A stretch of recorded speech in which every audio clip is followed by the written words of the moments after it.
All right, and we're live. Hey, everyone, welcome. This is One Spin 360. This is the United States Masters List Review Series, episode number 5, the final, the last, the best episode covering the lists. With me are, of course, Jerry Hammer, Gerald Good. Parsley, the founder of the U.S. Masters System, and we have Dan Heelan from Heelan Hammer. Welcome, Dan. Yo, yo, yo. Hello. Yeah, without messing around, because we've done this so many times, I'm just going to throw it at Jerry, and let's get started with this. Yeah, we have to stop and say hi to our sponsors, Mercer Miniatures. They put out Bane Legions. Yeah, and they're one of the sponsors of yours. They put out this great game, Darklands. They put out a variety of large monsters that you can use as alternative fix to Warhammer, or to even start their new excellent Darklands games. And these folks have been gracious enough to give everyone participating in the Masters and helping free rulebooks for their game, which is pretty cool.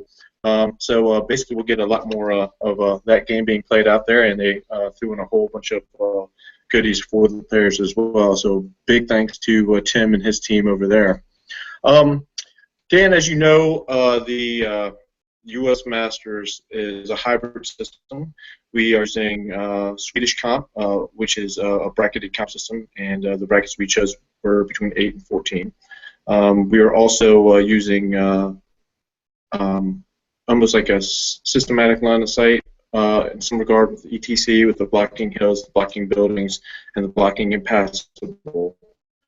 And then for the most part, for the general rules, it's pretty uncomped. Like there's no lookout search for the number 6 spells, and you can throw 6 dice at will, things of that nature. So it's a hybrid system that we voted upon because there's so many varying play styles in the United States. You've got states or collections of states that are their own massive communities on their lonesome, and when you bring that type of people together, you have to find something that works for everybody. What are your thoughts regarding Swede and regarding some of those rules, and what would you like to see from some of these lists? I think it's going to be interesting, actually. I saw some of the decision-making process, and I know it's quite democratic in a lot of ways. I know some people on Twitter might disagree, but from an outside perspective, it certainly looks that way. And I think that the things like the number 6 spells, not having lookouts mixed in with some other stuff, is an interesting decision, actually. So when we look through the lists, I'm keen. I've only seen these lists literally 2 minutes before we've come online, so they're going to be completely off the cuff.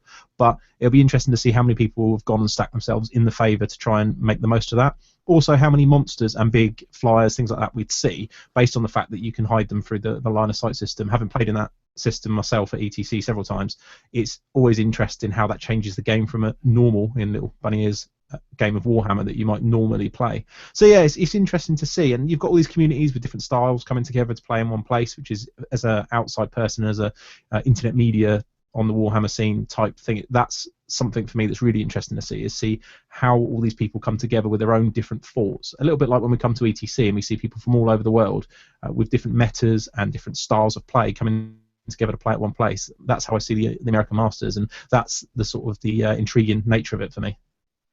Yeah, well, I think everyone in the States and now Canada, we have some Scottish ETC, former ETC members coming, some French, strong French players coming, some, of course, our own club mates from the UK himself, and we have a wide variety of players with play styles and experiences, and I think as a whole, the chairman, the regions, the entire dream is to have a premier Western Hemisphere event, as opposed, because basically ETC is a far away for and you can only bring 8 people because the UK break the rules for it. So in our large population of 320 million, we're allowed 8. So it's not going to be realistic for everybody, but for an American or for Western Hemisphere type, this is as close as it gets for the top competition, and it's a lot of work, and we're excited. Well, the second year as well, I think it's always good that you had a lot of you guys did a great job with the team last year at creating some sort of hype and everything. And okay, there's been some downside to that hype in terms of how some people have approached their persona online and some other bits of information and forum trolling and all the other stuff that goes alongside it. But from an outside person, it's all part of the hype, really. So, but coming together towards the second year and just seeing how how people from seeing it last year have put in the effort to get there. How many people really put in effort because they wanted to be part of that, and how many people have fallen in just as a result. And just seeing what all these new faces that are coming this year think about what you guys have done and the event as a whole. Because my feeling from last year, from the feedback and watching it live, I watched a lot of the event live and the award ceremony, is that despite what went on beforehand, it was fantastic. I know when we spoke about it on the show, Jerry, when you came on to talk about how it all went, it just sounded like it does at an ETC. You play hard on the tables. Some people were playing certainly hard off the tables, but when the event was said and done, it seemed like a fantastic thing. Yeah, I agree. Like, some people just like to be dicks online.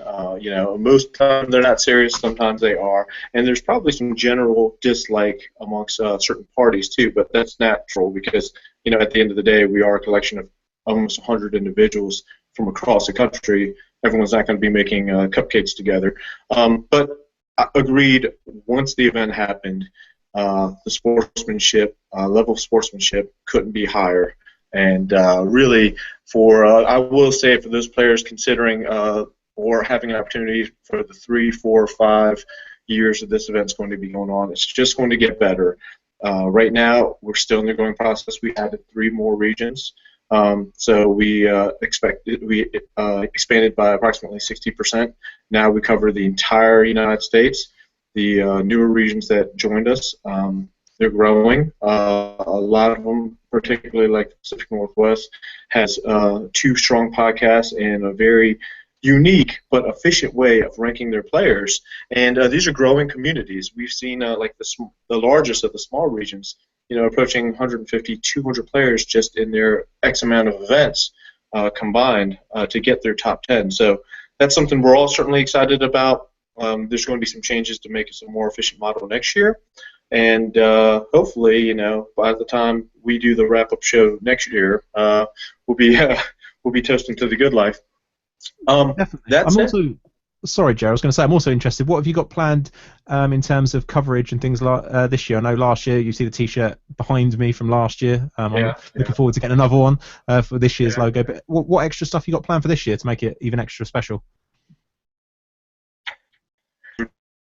Doing scenario cards. Well, first, thanks to Merchant Miniatures, the players involved are getting rule books and everything for their game, which is a great price for considering the amount of players.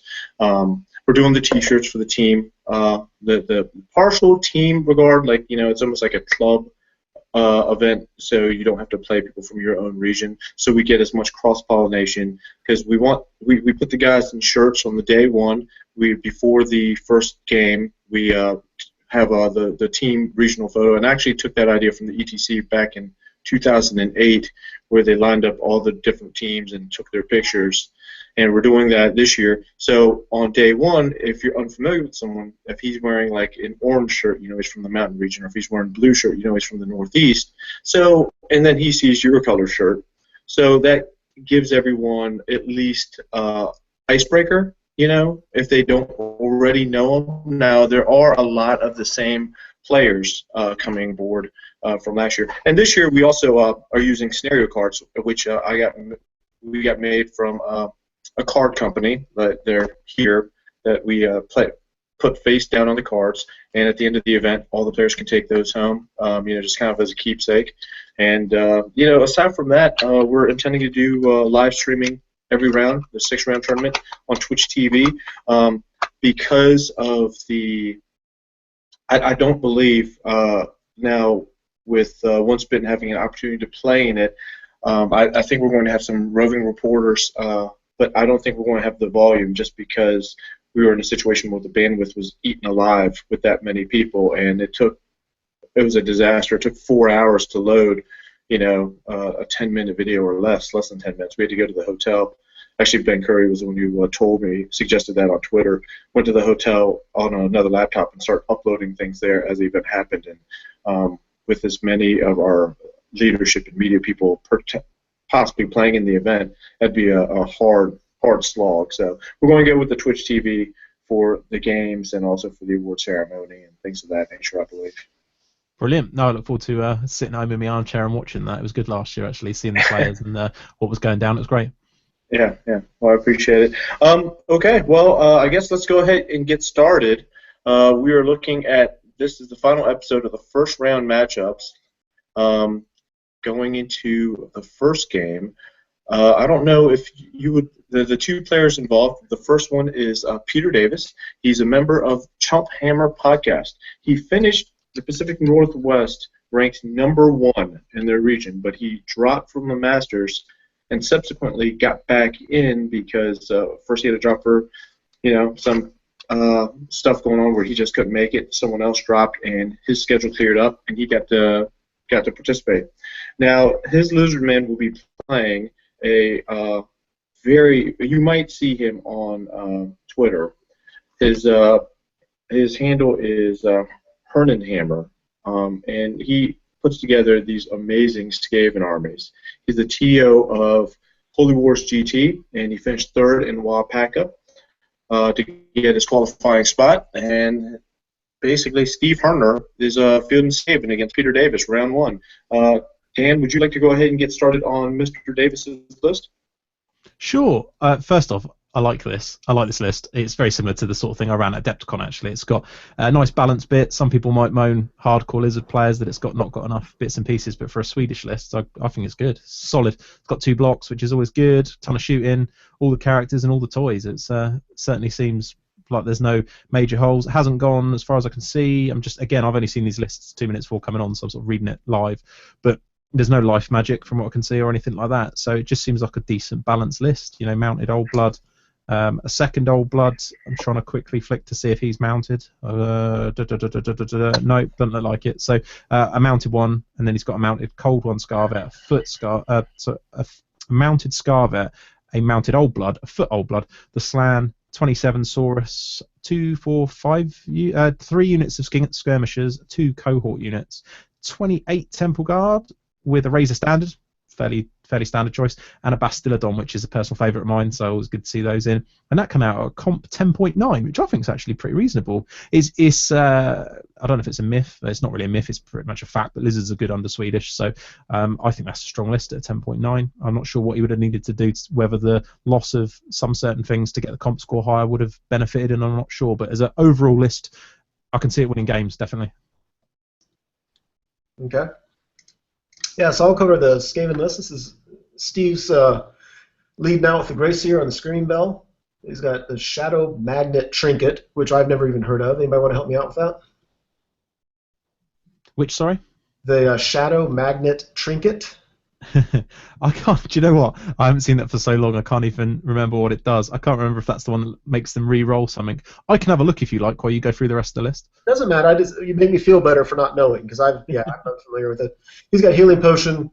He's got a Warlord with the Fellblade. So he's got that. Got a Warlock Engineer, level 1 Ruby Ring. Got a Plague Priest, Binding Blade, Tower Preservation on the Plague Furnace. Chieftain BSB, then 2 units of 38 Skaven Slaves, 25 Clan Rats, 33 Storm Vermin, 12 Night Runners, 33 Plague Monks, 5 Gutter Runners, and 2 Warp Lightning Cannons. So, yeah, I mean, to me that seems like it's kind of Skaven list that's built to do what Skaven are intended to do. They, they've got a few big, easy to kill units, but then he's got some, Storm Vermin and Plague Monks that are with some big toys floating around with them. And of course, Warp Lightning Cannons are nothing to sneeze at. Comp's 11, so especially first round, of course, the comp difference doesn't make a big impact on the game. So my concern about if I were playing a Skaven list like this is my lack of ability to control the game and to determine matchups, mobility, and stuff like that. And I think the Lizardmen are going to be able to control it a little bit better. So actually, I think the Lizardmen is a favorable matchup in this game. For the Skaven, or do you think the Lizardmen have got the favourable matchup? I'm sorry, the Lizardmen. Yeah, see, I think it's pretty 50-50. I always found with Lizardmen that Skaven was a hard draw. I mean, it might be because I've played them against them a lot, but because of the fact that I think Skaven are pretty good against most infantry armies. There's always that threat from that you have, where you have a potential. I mean, looking at it here, I'm just flicking across. Have we got Doom Rocket in here anywhere? I can't see. Doesn't look like it.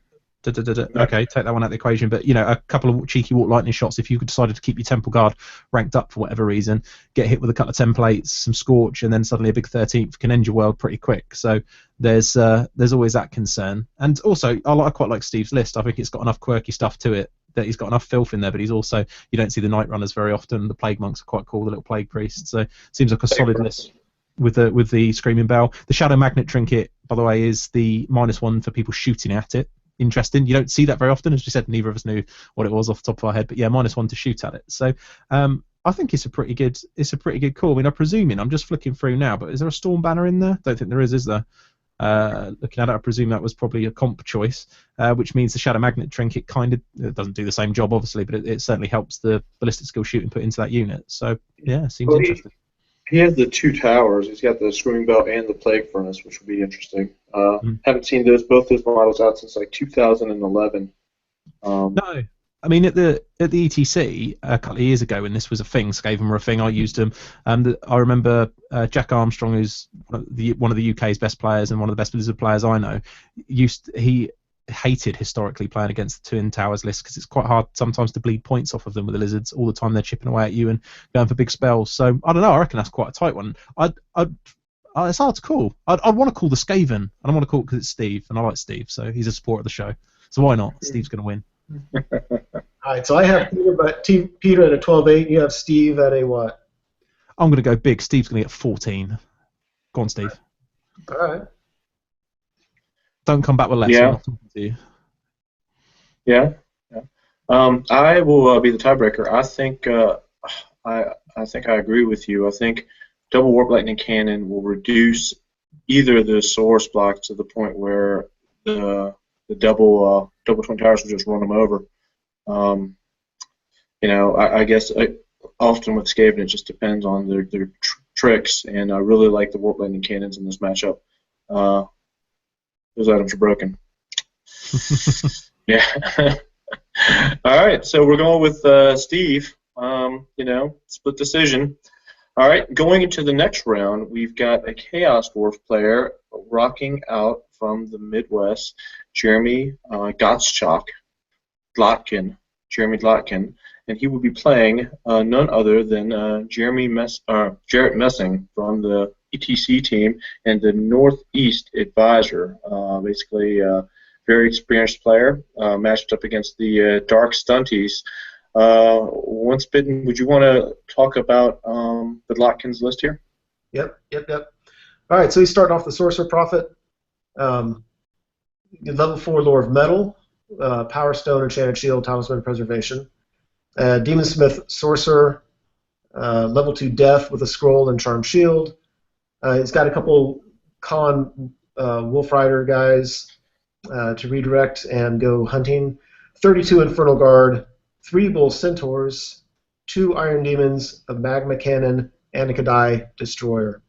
So, all the Chaos Dwarfs lists that we're seeing are fairly similar. It's they got a block of good troops. They've got a couple of unbreakable things that can shoot but aren't great in combat, and Kadai Destroyer can win games all on his own if things go well. So, my thoughts. So, do you want mine on this Empire list? Sorry, that was amazingly slick from us there, wasn't it? Do you? Yeah. Did you want... what are you thinking of the Chaos Dwarf list there first? I think it looks like a Chaos Dwarf list that's been hashed into Swedish comp, rather than being necessarily I don't know, because I don't know the player. It's always hard when you're sitting across the table, but it smacks a little. It wouldn't be something I would take. The main reason being, for me, it just doesn't do enough. It looks a little bit inflexible in a 20-0 system to getting big wins. I've played against them quite a bit, actually, and the Iron Demons always underwhelm me in terms of what they bring back in points. The Kadai is obviously great, but I'd imagine, having not seen this version of Swedish, I've seen the version of Swedish, but I haven't actually tried to write a list. I don't know how much of a hit the Kadai is, but I know he's quite critical to the list, so I don't know how many other concessions you've had to do to get him in. But I don't know. I'm not massively a fan. But then I'm not a big fan of Chaos Dwarfs. Joking aside about them being a real army or not, I don't know. It's hard for me to look at a Chaos Dwarf list and feel really excited about it. And I'm not saying it's necessarily going to do bad, but I feel that in some games it's going to struggle. And in this one, I do see it struggling big time.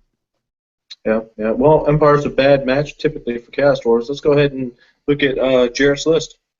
Now, this is the opposite. I think this is a really good list written for Swedish. It's got a clever use for me of the things that help gain it points and help stop it from knocking the comp score down. Actually, a very strong Empire list, I think, at 11.5. You've got a lot of key elements to the list that you would normally find in an Empire list squeezed into Swedish with a reasonable comp score. So you're looking at an Archlector who is on a War Altar. You've got 3 Battle Wizards also on light, so 2 level 2s and a level 1. There's a Master Engineer, nice for the comp score, but also if you're going to have him anyway, you've got great cannons to keep them reliable. You got a Captain of the Empire who's sort of a 1-up rerollable save on a Warhorse. You've got 8 Stubborn Reichsguard Knights, which are never a bad choice, but when you normally take Demigryphs over them, you just don't see them. But I still think they're a very effective choice. 5 Demigryphs. I'm always a big fan of the 5 Demigryphs. The one thing that I didn't know if that's a typo or not, but they're armed with lances. No, I'm joking. They are armed with lances.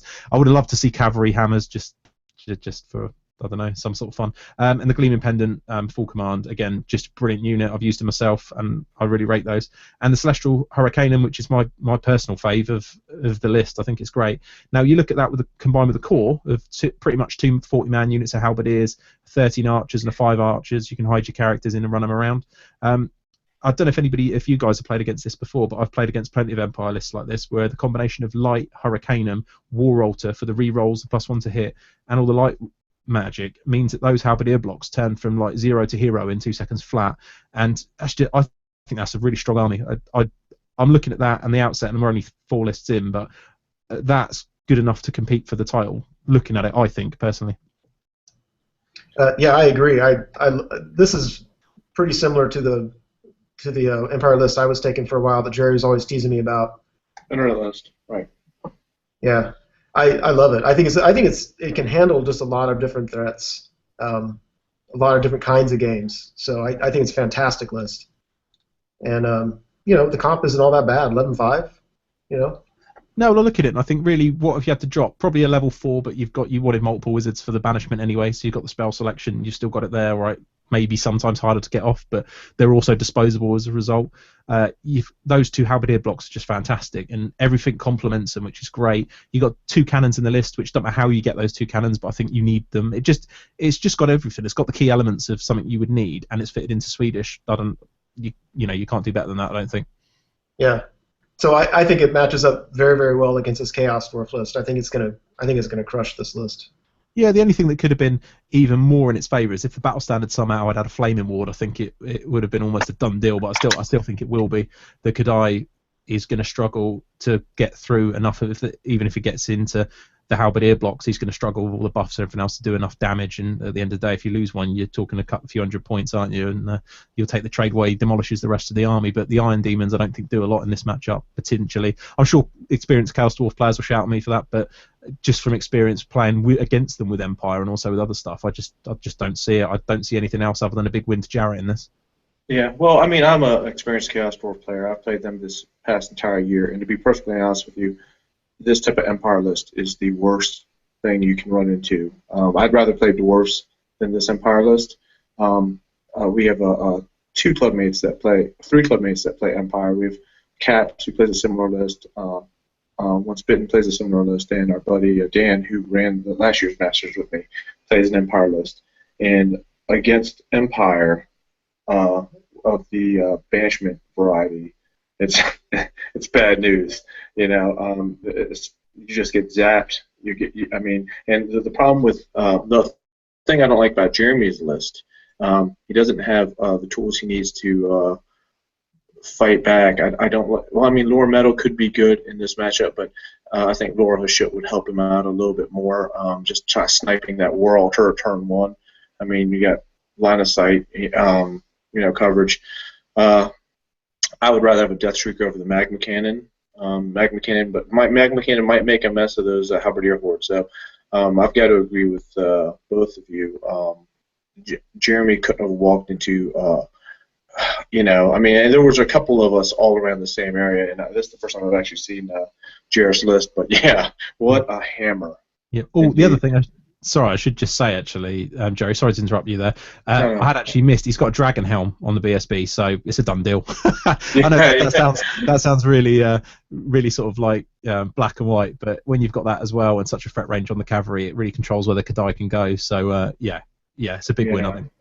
Yeah. It's. I mean, I think the win could be reduced. If I mean, he's going to lose by at least 14-6, but I mean, he might be able to negate it more if he hides. But where's the fun in that, right? I've got Jared at a 14-6, so. Yeah, that's what I was thinking too. I'm going with an 18. I'm going to put it out there for him. There you go, an 18. It all depends. I think it always comes down to the same thing with Chaos Dwarf players. When you've got that 32 Eternal Guard, it depends on how fighty Jarrett feels and how quick he deals with the fast threats. If he can get through some of the others and push on the block, it's a big win. If he can't, it's a 12 to 14 bracket probably. But I want to go out there, 18. Go on. 18. Good, strong. I like it. All right, let's go to the third matchup.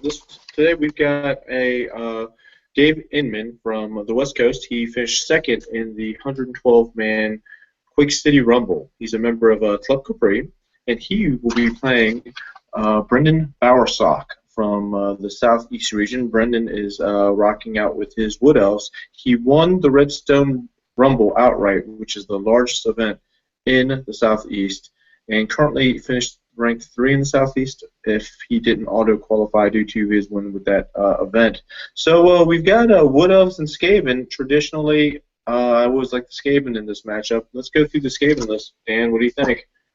So the list, it looks like double Warlord, which is always cool. One that my superstar podcast compadre loves, the Warlord on the Bonebreaker. So that's quite cool. According to this, though, I don't. Is it a comp hit? It says it's a comp hit on the spreadsheet. Is that right under Swedish? A Warlord on a Bonebreaker is a comp hit? Everything's a comp hit under Swedish. That's true, I suppose. Yeah, just the way it just sounds bad when you see it in the spreadsheet. You're like a comp hit for a Bonebreaker, but yeah, okay. So he's got a Bonebreaker Lord with sort of anti-heroes and some bits and pieces. Nice kit, quite fighty for a Skaven. Charm Shield, other tricksters, Talisman of Preservation. So can take a bit of damage, can dish a bit of damage out. Quite like the balance. General with MR. Magic resistance, for those of you who don't know what that is. Armor of Fortune, which is always quite good. Heavy armor 5 at Ward. You got chieftains everywhere, loads of them, with not a lot. Halberds and warlock pistols, which is quite cool. You don't see them very often. Dragonbane gem. The BSB's got the foul pendant. So stuff you don't see that kind of setup normally, where you'd have a BSB with a ward. Most of the time they're kicking around with either a magic resistance or leadership banners, or literally they're just in their pants. Depends, so that's quite cool. Bits and pieces, 3 Warlock Engineers, Ruby Ring, the Terra Mask, interesting choice, and the Potion of Foolhardiness. I'm looking at that, I'm just trying to flick through. As I say, I'm only seeing these live, just seeing if the Terra Mask is to stop potential leadership bomb type armies like Hell Cannons and Doom and Darkness, that kind of stuff, because looking at it, I can't see, it doesn't look like he's got anything unbreakable, so that might be a cool choice. I don't know, might not be. I'm just, again, off the cuff. Storm Vermin, nice unit, 34 with the Storm Banner. 2 units of 20 Clanrat Slaves, 2 units of 21 Slaves, 5 Giant Rats and 6 Giant Rats. So apart from the Storm Vermin, a core that's pretty much disposable, throw it away. Most stuff's not going to last more than 1 round, but that's a different approach to having the units of 40. But I've seen that work. I know at the South Coast a few years ago we had a guy running a sort of a checker box deployment with all those units, and it can be quite good, just as good. We've got 6 Gutter Runners, 5 Gutter Runners, 5 Gutter Runners. Liking these, they're always good for picking up points. 2 Doom Wheels and a Hell Pit. Now, I'm still a big fan of the Hell Pit. There's a lot of talk on the interwebs and at tournaments at the moment that the Hell Pit's sort of a done and dusted thing, but I still really think it's a good threat, and I'd be taking it. The only thing is it doesn't have the Warp Lightning Cannons, which I'm a bit sad about that, but again, it might have affected his comp. But then he is on a 12.3 comp, which is pretty reasonable. So, interesting list. It's not I don't get it. It wouldn't be what I would run. I think I can kind of see some tricks being in place with the amount of characters you've got. I've seen it work before, where you have them all in the front rank. There's only so much resolution you can get from killing a character at a time when they all make way to the front rank. But the armies, I don't know. It doesn't feel like it's got much substance to me. But it'd be interesting. Be interested to see. It might be proved wrong there, but it doesn't feel like it does enough. Yeah, I agree. I mean, so tell me if I'm missing something. I see no magic, offensive or defensive. Um, really no shooting, and it's got a good block of troops, and there's 10 characters between warlords and chieftains. So storm vermin, I'm assuming, are in horde formation, and the entire front rank are all characters. Doing a little bit of shooting, decent strength, probably going first with initiative. But the rest of the army seems like it's just easy points to pick up, and even that one unit they have isn't really terribly awful. I mean, I think it's manageable. Um, it seems to. Go ahead. Sorry, Chad. I was going to say it almost seems as well like it doesn't actually do that much damage. You compare that to say Jarrett's army, which is a small comp score difference, and I just see that running over the top of this kind of list. Yeah, this seems like a one-trick pony, and the one trick isn't really all that great. So I'm not. I mean, please, whoever designed the list, I'm sure there's thinking behind it that I'm unaware of. I'm just saying that's my initial impression of it. All right, so going against the Woodies, he's got 2 spell weavers, one on Shadow, one on High Magic, one with a scroll. He's got the Book of Asher in there. Some MR. He's got a Glade Captain BSB, Hail of Doom arrow with Arcane Bodkins. 2 units of Glade Guard, 12 and 13, with a True Flight. 18 Eternal Guard. 10 Deepwood Scouts with Starfire arrows. 2 units of Fast Cav, one with the Gleaming Pennant. Those are Wild Riders. Wild Rider, yeah, I'm sorry. Yeah, those are not Glade Guard. They have 2 units of Wild Riders, 6 each, one with the Gleaming Pennant. 6 Sisters of the Thorn, 3 Warhawk Riders, 10 Way Watchers, and an Eagle.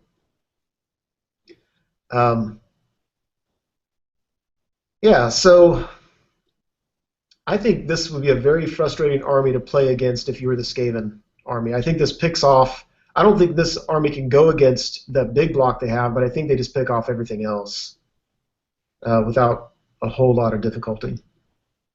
I actually quite like this Wood Elf list. I think at 12.4 it's good. Yeah. Yeah, I think if you with the double level 4 on the Shadow and High, I've played against this combo myself. Chad, I don't know. I'm repeating slightly on myself. Is that the speakers? That's my fault. I will correct it. No worries. Yeah, the 2 Spellweavers, Shadow and High. I like that combo. I've played against it a lot. Whether there's enough shooting in the army to really take the most out of it, and when I've played this in tournaments, you tend to see, it's just all shots apart from Wild Riders. But actually, I really like the balance of this army. I think it's good. I was quite surprised when I got to the bottom after looking at the key elements of it. Actually, it comes out with a comp score of 12. I think it's got a bit of everything, quite balanced, but you've also got shooting. Obviously, you'd probably rather have Glade Guard than Eternal Guard, but apart from the models being amazing, you've got to get your comp score up high somewhere, and they are stubborn. So is Conga Line allowed at the Masters? Just put that out there. Is that allowed? I don't think it's not. So yeah. Is there sports scores or anything that would impact that or not? There's pass or fail. Oh, okay. So you're quite cool to Conga those 18 Eternal Guard. Just saying. Just putting that out there might be sorry. So yeah, I don't know. I like this. I think this is good actually. It played well. You'd need to play it well, I think. And having played Wood Elves myself and also against them quite a bit, you do have those matchups where they tend to be a little bit run over or nothing happens, and without the max amount of shooting it can be a bit tight. But with all the combos as well, you've always got the Mind Razor to help you out. And against the Skaven army, I think it'll do alright.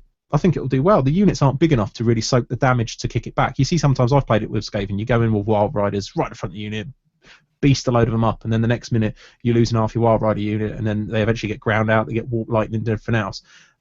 But the lack of magic in this list means you haven't got any of that, and I just see the Wood Elves destroying this list, just taking it to bits, providing that A-bomb goes down pretty early, which I'm sure it will. Yeah, I think this is my favorite Wood Elf list we've seen in the 4 preceding episodes. Those Wild Riders can just charge into the front of 20 Clan Rats and just 86 them pretty quick. It's a good list, I think, for, there's nothing else that can be really said about it. It's just a solid Wood Elf list. Very good at 12-4. historically, if I was a Wood Elf player, I wouldn't want to be necessary. If I saw Skaven on the list, I wouldn't be thinking, "Yes, get in, son. I can end this." But when you look at this and you're like, "Oh, I'm not sitting facing 3 Warp Lightnings a turn, and there's no 13th, and the units are 20 models," I think I would be starting to get a little bit excited about the potentials of this list. Giddy. I said the same thing traditionally when we introduced this matchup, because like you, I haven't had opportunity to look at the list with all the organization that happens, a lot of them. So this was the first time I was looking at this matchup, and basically foot removed from mouth. Yeah, this Wood Elf list has a I think a significant advantage on Dave's list, especially considering the comp score, which is basically the same. I think I can't see anything else if the Wood Elves have played well other than a really big Wood Elf win. I actually think, you were talking about, or somebody, I can't remember if it's Chad or not, was talking about maybe they can't touch that big block. I actually think if you can clear the peripheral stuff and then get a Wither in, because it's a combo with the two. I don't know if you guys ever played against this Magic phase before with this, but you've got Fiery Convocation, which is devastating against that big unit, and it hits all the characters in the unit. One of them going off, and there's no magic defense really, is horrendous. You've then got Hand of Glory, which you've probably got to let go because you're saving your dice for either Fiery Convocation or for the Withering. Those 2 spells alone could literally destroy that unit. That combination, you got that for 6 turns. I think it's in for a hide in this Skaven list if I was going to go out there and put a prediction in. All right, so I have the Woodies at 16-4. It sounds like you're going even more aggressively than that. Played well. I reckon it's a 20-0. I'm going out there 20-0. 20-0. I like it. Yeah. It's America. I feel like we should. Yeah. Just rip our shirts off then. Let's go. WWF style, right on the ropes. Let's do it. All right. Well, good. Okay. Introducing the fourth matchup, we've got Eric Weedus. He is a Midwest player. He had mixed success last year. Did very well in the early rounds. Kind of faded towards the end, but still a top player. He finished third for Buckeye Battles, which again is one of Once Bitten's favorite events, which is a sweet bracketed, even though you don't necessarily play by it. And his opponent is another West Coast player, Jason Rusk. He finished second place in the Broadside Bash. He's a member of Leadership 2 and Club Capri. He's a member of the 2 largest or most well-known clubs in California somehow. So basically, that's Wood Elves against Warriors. Once Bitten, you want to hit up the Warriors, and let's see what Eric's trying to bring to the party. Sure. All right, so leading off the Chaos Lord, who's mounted. He's got a Dragon Helm, Talent 5-up Ward, Iron Curse Icon. He's got a Sorcerer Lord, level 4, Disc of Tzeentch, Mark of Tzeentch. I'm assuming Lore of Tzeentch. Yep, Lore of Tzeentch, Talisman Preservation, Scroll of Shielding. Seen a lot of that in this tournament. Got an Exalted BSB, Mark of Tzeentch, Scale Skin Demonic Mount, Bardian Army of Destiny. Another Sorcerer, level 1 Shadow, mounted. Hideous Visage, Skull of Catan, and a Charmed Shield. And I have to admit that I don't know what the Skull of Catan does. Do you, either of you? I'd have to get the book, but if I recall, isn't it the one that adds a horrendous amount of power dice, either through channeling or through something else? I can tell you what you read if you like. Okay, well, yeah, I mean, only if you want to. It's not urgent, not necessary. Let's see, 2 units of Warhounds, a Chariot, Marcus Slaanesh, 10 Marauder Horsemen, Slaanesh with flails and javelins, 12 Slaanesh Forsaken, 5 Tzeentch Chaos Knights, 3 Dragon Ogres, 3 Skull Crushers.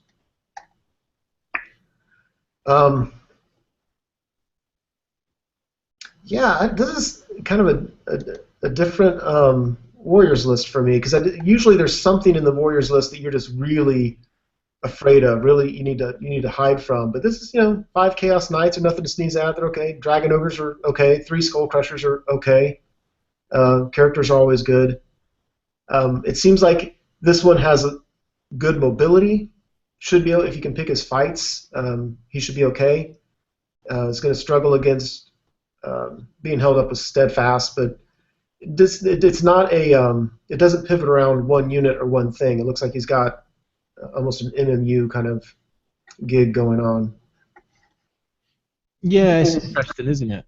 This particular list, because initially I looked at it and I was sort of head shaking as I was reading down in terms of just almost being my hero with the amount of suboptimal choices. But I take it Warriors must be, so for that to be a 14, they must be quite severely hit for taking certain combos. I mean, the Skull Crushers, the Sorcerer Disclord has got a good ward. You've got that Exalted Hero in there, which is pretty good, to say the least. So there's some good elements in it, but there's also some real junk in there as well with the Forsaken, the Dragon Ogres, the Chaos Knights. And again, I'm comparing this to the lists I think would kick it up the top from what we've seen. So the Empire list, even that Wood Elf list in the last one, when we were talking about the Wood Elf list here, but the Wood Elf list in the last matchup I think would cause this a lot of headaches with the mobility. The one thing it has got going for it though, which I do like, is the amount potentially of models that can run around in points. So if you get the right matchup and you're playing against something that's not that maneuverable, you can preserve a lot by running around with all your characters. But I have a feeling that looking at it, the Chaos Steed stuff, there's a Chaos Lord and a Chaos Sorcerer on Steed only hiding in 5 knights. Am I missing something there? Or is that what's going on? 5? Yeah, that's it. Marauder Horseman. Yeah, I suppose you've got the Marauder Horseman as well, but just, again, there's only 10 of them. I don't know. There's a potential for some points denial. I think that's one of the things that goes with it, and it can fight a bit. Yeah, I don't know. I don't know. I'm sort of, without seeing that on the board and seeing it played, it's really hard to give an opinion on a 5-minute read, but there's certainly some suboptimal choices in there, but you might find that it can fight its way pretty well through a lot of stuff, and it's combinations that we can't see. So be interesting to see how that one goes over the weekend, I think. And then we've got the Wood Elf list that is fighting this time by Justin, who has got a Spellweaver, who is on Heavens, which is a lore I really like. And just answer me this, guys. I haven't seen a lot of the coverage, but he's got the Hex Scroll. Now, I saw a bit of thing on Twitter. Is that like a thing? Is that a thing in the US? The Frost Scroll? No, that is a thing on the West Coast. They are bringing a lot of Hex. Their region brought a lot of Hex Scrolls and Frog Scrolls. Maybe they're seeing something that the rest of the country is not. And let me make sure that Justin is West Coast, so he fits the bill. I believe their leader, Mike Hengel, he told them to do it. I think what's going on is they're not comp like Dispel Scrolls are, and if they're expecting a lot of level 1, level 2 wizards, those can be very effective. Okay, it'll be interesting. I'd be interested to see how that'll go. I'm sure if a lot of people are taking them, there's going to be some awesome Vampire Lord kill or something during the thing. Or, I mean, we haven't seen any Demon Princes or anything like that could potentially get done during these lists we've read. Is there any of those kicking around at the event, or are they too heavily hit? There's only one Vampire, and there's a fair amount of Demon Princes rocking around. Not an awful amount, so. Be interesting then to see. It's not an item that I particularly put a lot of faith in, but it does have some cool stories associated with it, so I think that will make for some good reading. But what about, I mean, I don't know, is there not better? I always find with arcane slots it's such a premium that I would have preferred something, I suppose, like Scepters of Stability, Power Stones, Earthing Rod. Yeah, or what's the other one? Feedback Scrolls. You see them kicking around quite a lot. Those kind of things, I don't know. But I suppose it's a story, isn't it, if it comes off, and I'll be watching Twitter with anticipation to see if any of this pays off for anybody. But the rest of the list is quite interesting. I mean, you've got 3 Branch Wraiths. I don't even think I've seen one of these on the board, so it'd be cool to see what they do. A Glade Captain with the usual kit, Hail of Doom Arrow running around on a steed, a Spell Singer. It's pretty standard core, Leather Glade Guard with Pew Pew, some True Fight, some Hagbane, and some Starfire. Again, you don't see too many of those, but in the right matchup, this one being one of them, they're quite handy. 2 units of Scouts. I'm a big fan of the Scouts. I quite like them with Hagbane, actually, but these ones have got Starfire, but again, I'm not sure how that plays out in the comp, but they're quite good. 2 6s of Wild Riders, fairly standard. 8 Sisters of the Fawn, which, looking at it's got MR on it as well to run around with, and an Eagle. So I don't know, I feel like apart from the Branch Race, that's a reasonable list. I don't think it's as good as the other list. I think the other list provides more balance, more opportunities for big points, but as in Wood Elf sense. But it seems all right to me. Well, 14. That's pretty beastie. Yeah. Well, I will say this: we were in episode 2. I think we covered another West Coast Wood Elf list, and that one had 7 Branch Rates. So again, this could be a regional dynamic that we're not seeing. I mean, they all get the channel because they're level 1 wizards, so that's good. But are you paying 2 million points for the one channeling, 75 points a pop? There's going to be one of them that rolls up Dwellers, though, don't you? It's going to happen. One of them's going to roll up. Yeah. I mean, and maybe that's it. Maybe they use them as default, like horror units. run him around 6 Dyson. I So suppose maybe it's not. that's the plan with them. It might not even be a bad investment. You think it's 25 points more than an Eagle. So even if you end up losing it as a redirector, you've got a chance to roll up Dwellers on one of them, which is pretty cool. And I'm just trying to think, do they synergize with the sisters in terms of the spells? I don't know. No, I don't know. But yeah, I'll be interested again. When you see them on the board, you'll have to start tweeting and see how they go. Well, that's one of these ones I'd be interested if you're seeing that a lot to see if that's the play. Is it to try and roll up Dwellers? I mean, even Flesh to Stone on one of those isn't hard to cast, is it? On a small dice phase. So Yeah. Well, be interesting. certainly with the volume of them. I mean, like I said, Fred's List had, I think, like 7 of them. So everyone's getting the spell there. I'm guessing they want the entire Lore Life. But Why not? Yeah, cool. yeah. But I mean, in this particular matchup, I don't know what you guys are going for, but I can't see.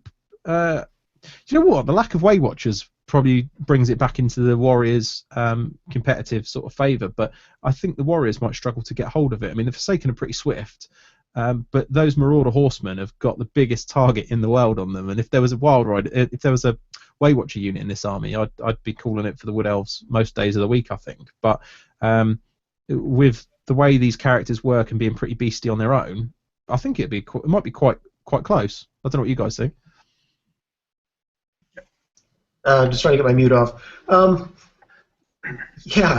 think at first I'm thinking the Wood Elves just kind of dance circles around it and pick off the points they want. I mean, like you said, they've got 10 Marauder Horsemen that are easy to kill with this Wood Elf list, and then he's got some Sorcerer Lords that are really vulnerable, or the Sorcerer Lord and the Sorcerer, really, really vulnerable. Of course, the Chaos player is going to take those Chaos Knights and try to shove them down the throat of the Wood Elves. And they're going to be somewhat difficult for them to deal with, but it almost seems like that's the only thing he really has going for him. I think I like the Wood Elves in this matchup. Yeah, I think my brain wants to say the Wood Elves, but I don't know. I got this impression, the Warriors player slaps all his stuff down there, gets his 12 inches and his 14-inch tape measure, gets first turn, shoves it all up. The characters go out on their own because there's no Way Watchers, and just run over the top of it. I think that potential exists in this particular matchup. And I hope that's how he plays it as well. None of this hiding behind buildings and trying to preserve points. Yeah. Team America at it. It'd be awesome. Yeah, the only thing I don't like the Forsaken. I mean, they're swift enough. I guess I played against a guy with 1 or 2 units in the last event, and when I asked him, it was a curious unit choice, and we were playing the Sweet event. He said basically because they're fast to assist with clearing chaff, and basically because they're so reduced for a comp hit, they're only 0.3 of a point, whereas you'll see Marauder Horsemen are double that, so maybe. But the thing is, there's so many points. I mean, killing 12 of them is relatively easy. That's 20 points a model, Yeah. I mean, that's 252 free points in a lot of games because they're not fighting anything. Maybe some light infantry like Skaven. That's Skaven less we've seen before, but yeah. So I agree with you guys, Justin. I think. Well, no, you picked Eric. Is that what you picked, Dan? Well, like I say, I'm gonna just because I want to believe, but my head says that if I was playing the Wood Elves, I'd fancy battering that Warriors list. But I want to believe that the Warriors players are going to run over the top of him, so I'm going with the Warriors. Oh, all right. Well, I think I'll stick with the safe play. I think Justin, he might not get a big win if everything comes at him, but again, if he gets first turn, it could get messy quick, And I want to see that Lore Life combo in play with the triple branch rates.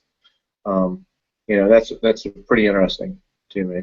And another problem is all the points of the Wood Elf list, they're mounted, or if not mounted, they're just hard to get. So how are you going to catch those points with your warrior units? They'll just outrun you.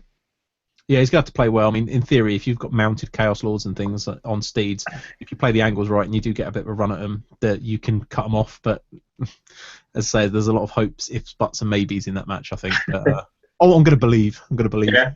Okay. All right. So let's going into matchup 5, U.S. Masters, episode 5. We've got Keith Randall. Keith Randall. I actually don't have anything on Keith.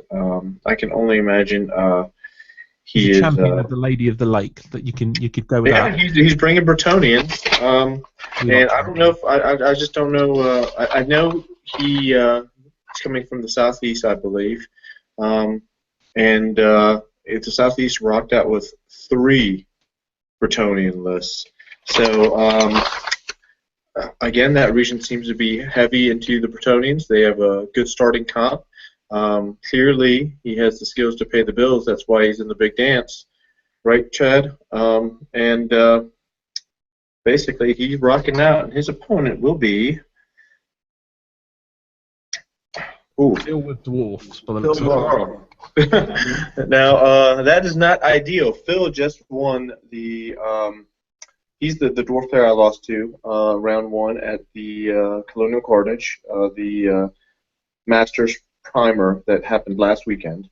And he's playing a very similar dwarf list that he normally plays with a couple solid blocks.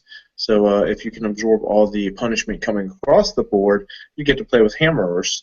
I guess, do you want to go ahead and give us this Bretonian list, Dan?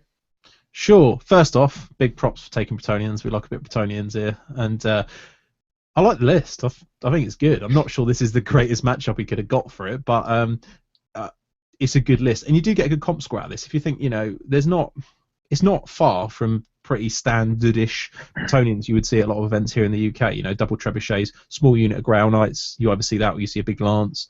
You got the Pegasus, and I've always liked the mounted yeoman. I know people think they're expensive, whatever, but I like them. I think they can get in the right places at the right time, threaten things.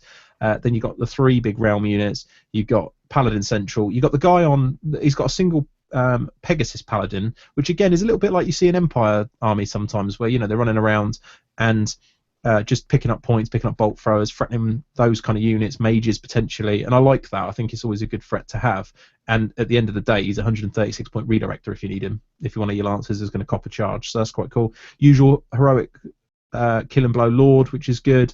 The cool kit on him, I like this. It's all pretty solid. And then you got the level 4 on Heavens, which I always rate with the Bretonians because you can reroll the 1s on the armor saves. Ice Shard Blizzardil is obviously just an awesome spell.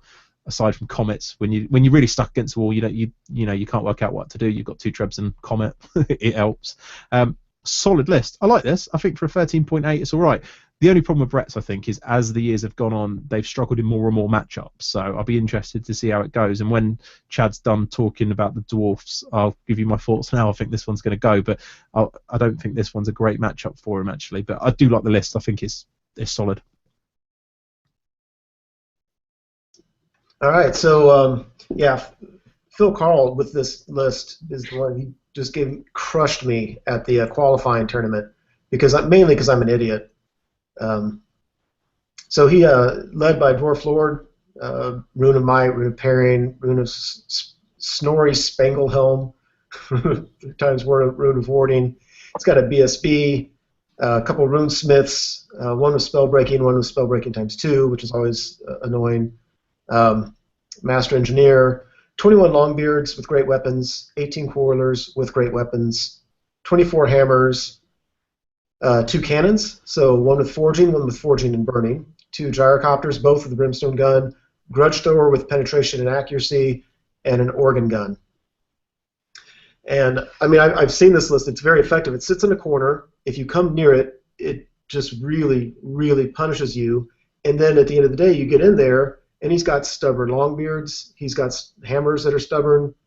And he just, this guy's pretty good at figuring out how to just turtle up. I think if Keith is listening to me right now, I invite him to go watch the battle report for the game I played against it. And what he should do is put his knights in one rank, so a cannon only kills 1 at a time. Sit back on the back line. throw trebuchet rocks and comets and hope for an 11-9. Maybe 9-11. Sounds very un-American. Yeah, you're ruining all the dwarves tournament when you speak like that. Yeah. Do you know what? It's funny here in the UK. I always think like we have at least 1 Swedish event a year, normally a couple, but it's not a big thing anymore in the UK. But I feel like over the years, it's like it's the tournament where all the dwarf players like wheel themselves out of the little basements, like let's go, let's play. We've got comp scores, boys, because it helps them in the 20-0 system. But this list is solid. I like it. I think it's good, but I don't know whether you can get a slightly less effective list for more comp scores, and that would help. The only thing that I think that could potentially pull this back in the system is trying to get big wins if people do exactly what Chad's advocating, which is not playing against it. But I think it's strong. I really think it's a good list, and it's a good favourable matchup, I would say, for the... I can't see, unless he's got 2 gyrocopters. You can throw the runesmiths out if you want, the engineer out if you want, in terms of redirecting those lances. Unless he's really silly and lets 3 lancers charge one of these blocks at once or something, I can't see past the dwarf winning. But I really like this list. I think dwarfs always seem to do well under Swedish, and this is a good list. Yeah, I'm going to call it a 20-0, because I think Keith is traveling across the country and wants at least a chance to win an award at this tournament, and isn't going to have the discipline to do what I say, unless he watches my video and watch every single model get taken off the table. What type of promotion is this? Come watch my generalship. And you can order now for a free... free book on what not to do, $20. All of my videos are instructional. Instructional. That one is special. I should give you some free advice on how to lose all your models. It's not an issue. Yeah. Yeah. You don't think you think the Bretonnian praised turn 1? Yeah, I think he does, but I think he still loses. Yeah. Yeah, I mean, you've got, unless the dwarf player literally plays in the middle with a big long open line, but he won't, will he? He'll sit in the corner and. I've played this guy. He won't. He'll sit there and dance on his side of the table while you're taking your models off. Yeah, I mean, sadly, there's a chance, as Chad says, the better way might be to minimise the loss and sit there with your trebs. The problem is the 2 cannons. What's the range of a dwarf cannon? They're normal now, aren't they? Yeah. So, but you can't really outrange them particularly. You almost, if he puts both cannons through both trebs early, then he's going to struggle. But the trebs can shoot indirectly with rain blocking line of sight. The trebs can actually just, if he's going to be in the corner, the trebs might get lucky and even take out an artillery piece or 2. I mean, let's just say through heavens and treb, 1 cannon and maybe the grudge thrower goes down. Do you push it forward then, or do you still don't push forward under any circumstance? I'm not sure with the dwarf lord being involved that you can actually fight it. You'd have to engineer a point where you go through whatever unit the lord's not in, but the dwarf player's never going to let you do it because they just unit hop. They'll just go, okay, I'll just hop into the one that's about to take the charge. I don't know. I just don't. I don't see it. As much as I'd love to go with the Lady of the Lakes champion, I don't think that it's going to happen. And I think he might get bored by sitting back, and because the trebs as well are only ballistic skill 2, so the indirect is. Having done it myself at an ETC before, is back when you could outrange him a little bit. I remember sitting and outranging the dwarf cannons, but I can't remember if I'm sure they changed this book to being slightly longer. Someone might correct me on that, but I don't know. I don't know. Yeah, I think as a Bretonnian player, you might get bored and just want to charge in and run because there's a chance that your opponent doesn't play right. But no, there's no chance. Come on, we've got to be positive. No, yeah. I mean seriously, I really think that with subpar rolling, you're going to have less than half your army get into combat, and you have 0 chance of breaking the units. I'm telling you. I'm being way too negative about it. What about this? What if he put those 2-mounted yeoman units in 2-column file, right? Now we're getting crazy, and he charges the war machines. He 4 strength, 4 attacks. I don't see an engineer. Do you have an engineer for to fortify one of them? He doesn't have an engineer, and why don't you just shoot you with, burn you with the gyrocopters, or even charge you with the gyrocopter, probably do enough, or shoot with the organ gun, or the 18 quarrelers, it'd be dead.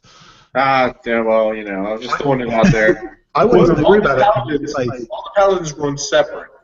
I mean, to give you an example, like the Seven Samurai or something, just charge out there.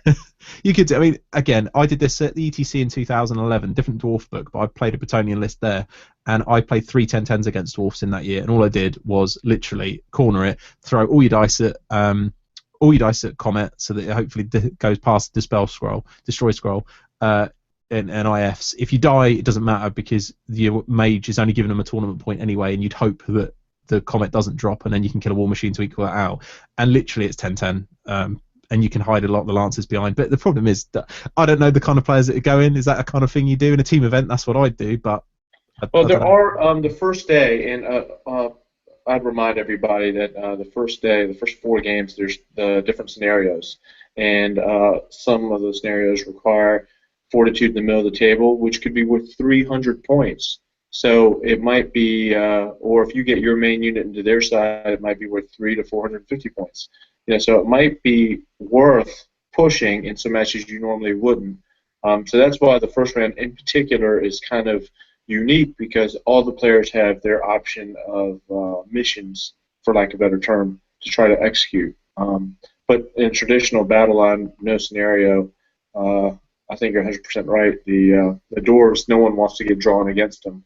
Well, unfortunately, this Bretonnian player did run right into him, right to the guns.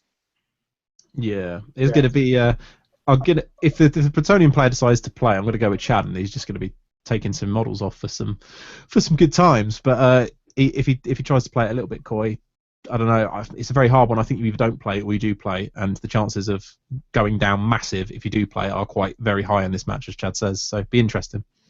Yeah. Okay, let's get into the 6th game. We are approaching the end. Only 3 more matches undeclared for the first round, and this game features another Southeast player. His name is Jason Simmons. He came in as an alternate after the after a couple of drops. He finished 12th in the Southeast, and he did very well at NashCon, which is in Nashville. And his opponent is Jacob Berry. Jacob Berry is a member of the Leadership 2. He finished 1st place in the Infernal Zoo GT, and Jake is going to test his Wood Elves against Jason's Orcs and Goblins. These armies both look medium comp in the 11.5 range.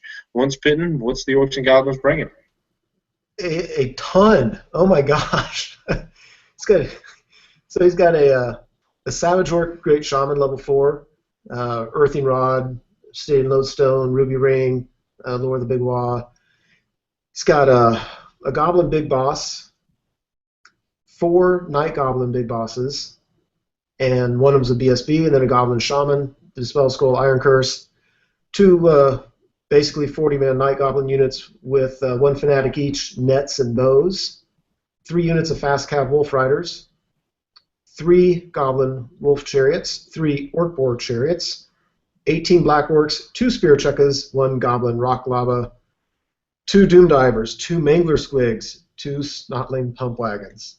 This is what Orcs and Goblins are all about. This is awesome.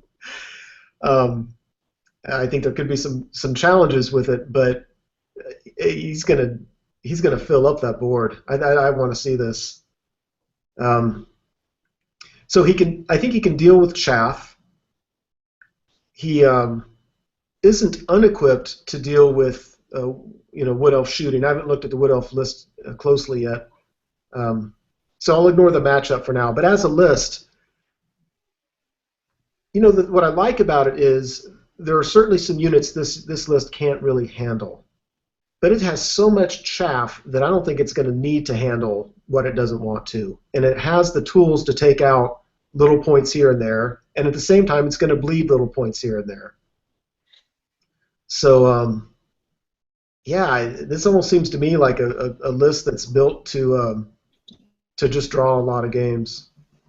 I quite like this. I think I might be wrong, but didn't the Ozmasters, wasn't the Ozmasters won by something along these lines, an Orc and Goblin list? I'm sure. I don't remember his list, but I think Orcs and Goblins did win it. I don't know if he had 3 board chariots, but I like the board chariots. I think that's great. I always found it's a bit of a standing joke, I know, because long-term listeners will know my success with the Orc and Goblins wasn't particularly great, but then I was taking a 3-bot combat army with Black Orcs and things. But I've spent a lot of time playing against these with a colleague in the game of mine, and I always find them really good. And I think the comp score's a little bit low, I think, potentially to go on and play for the podiums, but I think it will do all right in the games because it's got a million units. The only thing that would concern me with this a little bit is potential for panic chain reactions and stuff. I mean, he has got standard of discipline in here as well, but it's quite to span the board like that. You're gonna have to play it quite carefully, I think, to not get that issue. It always amazes me how much damage these stuffs do, like hand grenades. You've got the pump wagons, the manglers, the divers, all the shooting in the world, really, with all your artillery, and then you've got all the impact units like the chariots. It always surprises me how much damage they do, and then you can soak some damage when the night goblins with all those big bosses in the front rank, your nets, you got a bit of damage in the fanatics. I think they always surprise me, these lists, about how steady they can be. It's just as you say. I think there's some matchups in normal tournament here in the UK where you couldn't deal with them. So, but in this Swedish system, I don't know. I got a reasonable feeling about that. I think it could be quite solid. Maybe not podium sort of stuff, but solid. Yeah, I think it looks really fun to play with and play against. I mean, I'm really liking this list. Yeah, I think it's quite cool. I'm not sure how fun it is in reality, actually, but because you probably in a lot of the games just lining up and shooting them until they walk into your charge range. But you can say that about a lot of lists, I guess, but I don't know. I like it. I think it's good. I think these kind of lists sometimes get underestimated, and that's always a quirky, cool thing for an event.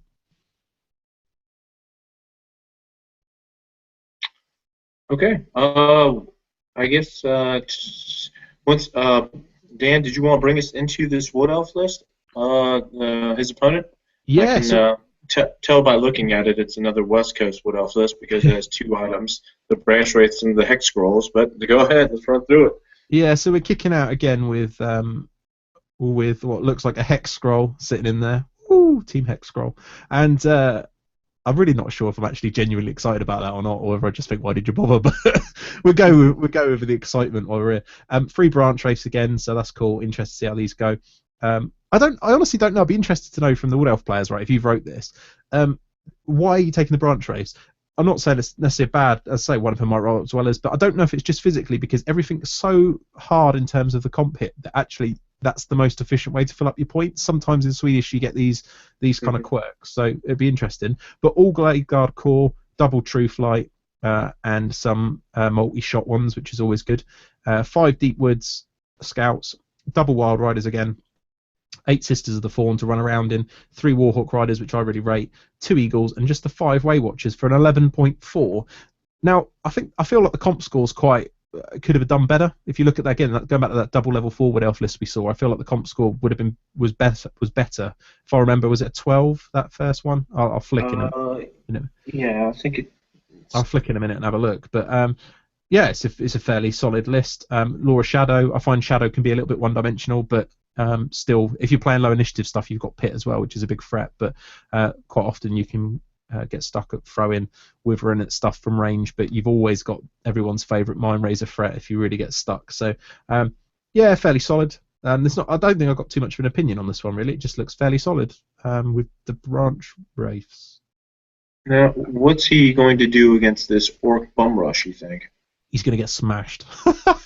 I think it's one of them. I'd love to see it. Just the Orc player just pushing into him, just taking all his men off and being like, yeah, and what? Setting the force on fire. Yeah, that'd be cool. That would be my hope. Just literally push it all forward. He won't, but it'd be fun. I don't know. You can see it. It's one of these where it's either going to go.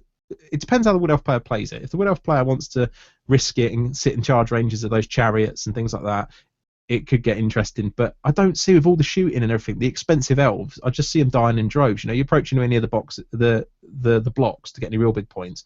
You've got chariots coming out here. You've got no death magic, so you can't snipe the characters anyway.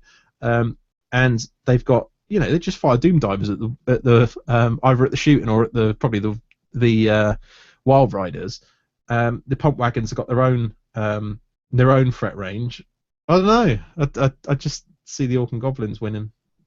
Well, chain panic you've got to worry about though too.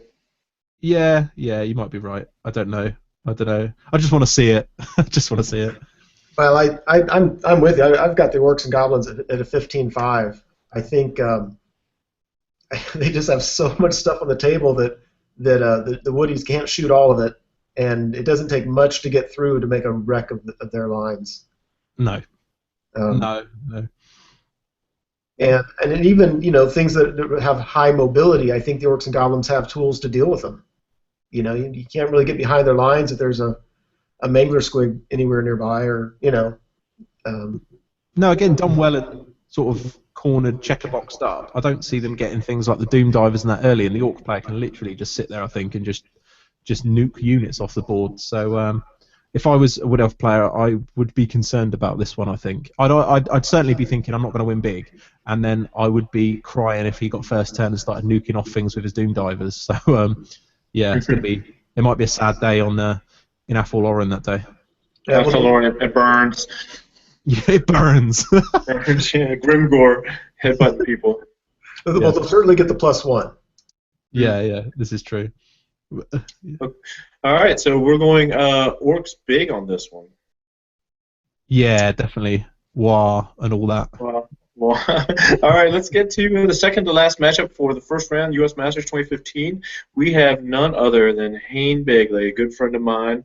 He is the TO of the Rock Horse GT, rocking out from Little Rock, Arkansas, with his trusty Lizardmen. He's had some top finishes all year, notably finishing third at Bits, which is Blood in the Sun, the one that's the one event that's in the Chicagoland area that's in conjunction with Garage Hammer, our other media partner. And his opponent will be Brad McKay. Now, Brad, I believe, is also from the South region, but he's playing for the Mountain region. He basically is a member of the Dojo Club, and he went up to the Mountain region and smashed some people and took one of their spots. So, or maybe he's from the Mountain region and I just don't realize it, but I know his clubmate who's coming up next is certainly in the South because that's where I played him. Brad against Hayne, Wars of Chaos against Lizardmen. Dan, would you like to bring us into Lizardmen? I know they're your favorite race. I got a little bit excited when I saw this list, just because I was flicking through it and I was like, yeah, I like that. Egg of Quango! It was there. Oh, God. Yeah. If you didn't catch the last episode, Furion said the Egg of Quango was the worst ever. It is, but that's why it's awesome. Because you will have that. I've done it so many times. You've got Demon Prince on 2 wounds, comes in, you egg before he gets to strike and murder him. It's not likely, but it's not the point. It's awesome. Yeah. So awesome. I love it. My type of unit. Go ahead. Yeah. Sorry. So after that excitement, I'll go back to the actual list. You've got the Slan, and he's gone with the High Magic level 4, which I've used a few times. And in Swedish, when a lot of other stuff's comped, I think it's pretty good. Being able to swap out for the other spells gets you a cheeky option. I don't know in Swedish. I presume it's not massively hit, but is High Magic hit at all? It doesn't look like it on his comp. No, it gets comped, I presume, for the Lawmaster, but there's nothing then letting you swap it out for death spells. So I kind of quite like that. Power Scroll, none of this Frog Scroll. No. The Power Scroll seems much more sensible to me. All the toys, all the stuff that you'd normally want to see. Banner of Swiftness, I quite like that. I think that's quite quirky. Old Blood on Foot with some toys and the egg. Then you've got 2 Scar Veterans mounted, again, normal kind of kit, a skink with a Dispel Scroll on Heavens, all the skinks in the world, 6 Chameleons, 21 Temple Guard with a Razor Standard, and a Bastillodon. I love this list. It's just awesome. You've got how that gets a 13.6 in the comp system. I don't know when you see some of these other abominations of lists that people have to get, like that Warriors list, to try and get a 14, try and get 0.4 of a comp score more, and you can take that for 13.6. Why would you bother turning up? I don't know. That list is good. I like it. I don't know about you, Chad. I've only I don't play Lizardmen, and I've only played against a Scheme Cloud once, and it was a very, very different take than this. Tell me, where's the muscle in this list? I mean, I appreciate Old Bloods are nasty. Scarvet Cowboys are awesome. The Chameleon or the Temple Guard. Oh, it's the Temple Guard unit. I thought I saw 13. There's 28 there. Okay, I'm sorry. Yeah, I mean, to be honest, a lot of the time the lizard lists are very deceiving. I find it for newer players that don't quite understand sometimes how they work, but it's the combination of the elements, because they can set off you with the magic, they threaten you, and they can pick up small points with the Scar Veterans and everything else. And then you have the shooting support of all the skinks. And actually, skink cohorts, I know if you've had Raph talking about Lizardman lists on a previous show and everything else, skink cohorts actually are reasonably good in combat in the right situation. So, and again, it's a combination. You shoot them, they charge in, you stand and shoot them, you fight them. You can up their weapon skill and things with the High Magic. There's lots of things you can do with them, and as a result, it's just a combination of the army. And I think I took a list very similar to that to Adepticon in a no comp tournament, and I've taken that kind of thing to a no comp, and you're getting a 13.6 here. All right, there's some bits that you would maybe take out, but I just think that's super solid. Brilliant overall balance of comp score, punch, shooting. Yeah, great. It's great to hear your perspective on it. Like I said, I feel I'm somewhat ignorant of certain Lizardman builds. All right, so going against the Warriors, he's got a Chaos Lord, level 4, Lore of Metal, of course, Mark of Tzeentch, on a demonic mount. He's got a scroll, Enchanted Shield, Warrior Bane, Preservation. He's got an Exalted BSB on a mounted. Kind of usual stuff there. Great weapon, Armor of Destiny. Under core, he's got 6 Warhounds, 5 Fast Cav. He's got a 27-man block of Tzeentch Warriors. There we go. 3 Chimeras. 2 of them have Flaming Breath and Regen. 1 is just on the cheap.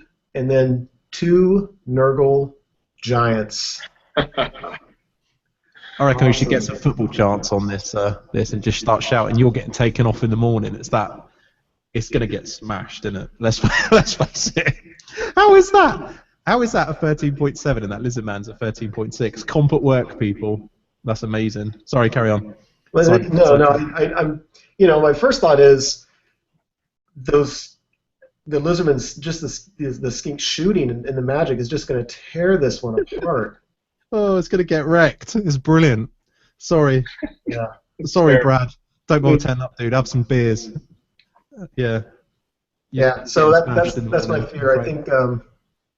I don't know. I mean, how would Trip Chimeras stand up? They're 4 wounds of awesomeness against all that poison shooting and high magic, and Scarvets. I'm going to go with they stand up for about 2 turns. Maybe 3. I don't know. It depends how the Warriors play. I'm being a bit facetious, really. They played well. They could probably stand up later, but normally that kind of full-on aggro would worry a Lizard player. But there isn't any aggro when you're backed up with Giants. So I don't know what else you really could say about that matchup. I might be being really harsh and not seeing something, but just getting taken off. There's no other way of saying it, is there? I don't know. Do you guys not agree? No, I totally agree. And my thinking is too is like if you're the Warriors general, what are you hoping to do with the Chimeras? I mean, are you hoping to get into the Temple Guard? I hope not. You're going to go around trying to, pick off cheap skink units, and then just get shot to death. I don't know. No. I'll give this 20 zip to the Lizardman. All right, let's try and keep it positive for the Warriors, and let's look at this properly, okay? Because I just don't see a Warriors win. If the Lizardman player plays badly, you've got to presume that everybody here is a solid player at least and won't play stupidly. And I can't see it, I don't see it. But sorry, I can't do it. I'm looking at this going, yeah, well, no. Sorry, dude. What about the Chaos Giants? Maybe the Chaos Giants will turn this thing around. That's serious. No, seriously. You never know. Yeah, I like the Chaos list. I think it's fun, and I think there could be some good matchups. But Dan, you just lost Once Bitten's channel, one fan forever. Sorry, no, but he's actually my hero for taking the Giants. I just I don't know. Yeah. I don't know. Sorry, carry on. You were the worst. No, in fairness, no, I still can't see it. Sorry, just don't ask me. Carry on. Give Brad some love and some light. Okay, what if the Chimeras hid and used their breath attacks to try to, I don't know. I mean, they're flying, so he would have to. He can avoid the skinks, I guess, for a little bit anyway. Just out, I mean, the skinks have a killing range of what, March plus, they have javelins. Yeah. Well, the cohorts can't march and shoot. So they're 18. The other ones are 24. Yeah, so, I mean, there's a chance he just stays spread out, try to eliminate some of the shooting elements, and then get maybe 2 of the Chimeras. But then he's got the 2 Source Cowboys waiting there with. I can only imagine great weapons. I haven't looked at the list to detail. Ready to body slam those poor Chimeras as soon as they get in there. In all seriousness, with metal on this, one of the best plays might be to literally stick it all behind terrain and roll 6 dice at final trans on the frog and hope. That might be it, as simple Let's as do that. That's the game plan, Brad. You heard it from Dan. Dan's giving you the blueprint on how to win and smash Hane because, Yeah, find the biggest bit of impassable you can, see how many giants and chimeras you can fit behind it, sit within range of final trans and roll them dice. You can do it. You were the worst, Dan. You were the worst. That's terrible. Oh, sorry. I've got to be positive. I think that's the way forward, mate. Definitely. Once bitten. What do you think? I already called it. I said 20-0 to the Lizardmen. So we are bigger impact on the game. Chaos Giants or the egg? Oh, the egg. The egg's going to get a giant just in a really cool paradigm. It would be awesome. The one thing I will say about this, though, is what do you think about the impact? We're talking about this now, and presumably these players are going to listen, so apologies, Brad, by the way. You are my hero, but, on that match. You can't apologize after you've ripped him apart. You're going to get ruined. You're going to be like, screw you, Dan, and your stupid podcast. Exactly, I'm going to get my usual hate mail after this. But no, on a serious sense, though, how do you guys feel? Do you think that this impacts the fact that we're saying that he's going to get smashed? Is Haynes sitting there banging his head against the keyboard, going, "Cheers, boys, for telling him to hide it all"? Now I'm going to get 12 when I would have got 20. I will tell you this: in my particular club, which Once Bitten's a part of, there's a variety of matchups that you are quote unquote guaranteed to win, and the pressure from your friends. Like, we have certain players that, when they're playing them, and they'll look up across the table, like all of us would be looking at him, like look up, and like there's 3 people looking at him, because then you start sweating. You're like, please don't let me lose this matchup. If I lose this matchup, I'll get mocked forever. And unfortunately, I think the only thing we can do is just put that pressure on Hane. Like, Hane, if you lose this, it's like suicide. I mean, that's all you can do. And I'll make sure to let you know, Dan, if he does lose this. Oh, please, I want to see this. Yeah, we would just as well. Yeah, he'll enjoy that. If Chad manages not to play, I want to see YouTube footage, full-on interview about how the game went down. You know what? Maybe we'll just put this on table 1. Maybe we'll put this on table 1, round 1. Yep. I just want to see if the egg does anything, and I really want. Oh yeah, I'm sure my wish is that the egg kills a giant in combat, and then the entire thing is done. That'd be awesome. And then Hane goes and stacks both of those Scarvets and a Slann in his Temple Guard unit with the Skink Priest on the corner, and it all gets final trans, and he loses 20-0. It'd be the best thing ever for Warhammer, and for me personally. And then the monitor just explodes. Yeah, that's a game and a half, that is. I'm calling it now. That is cool. terrible. So after all that, I'm going 16-4 to the Warriors. No, I'm not. Why would you do that? He already hates you. Yeah. Well, we haven't finished the list yet. We've got a few to go, so I'm sure I can make someone hate me more. But anyone taking 2 Chaos Giants to the Masters is still going to get my love. We were talking about this recently, actually. The UK Masters has gone, and you guys might have heard the interview on the show. You might not have. And it was won by a horrendously boring list, well written for the lack of comp pack, I suppose. And there was a lot of talk about Masters of old. And actually, this is the kind of stuff, in all seriousness, that we miss from the UK Masters. Is this kind of crazy stuff? I know Swedish kind of helps because it puts you towards it, but in the UK we have so many cookie cutter and abortions, really, that abominations. Sorry, wrong word. That that comes to these events, that seeing this kind of stuff, we're having a bit of laugh and a joke about it now, but in a good way, that's brilliant. That's for me what I want to see. I don't want to see the best.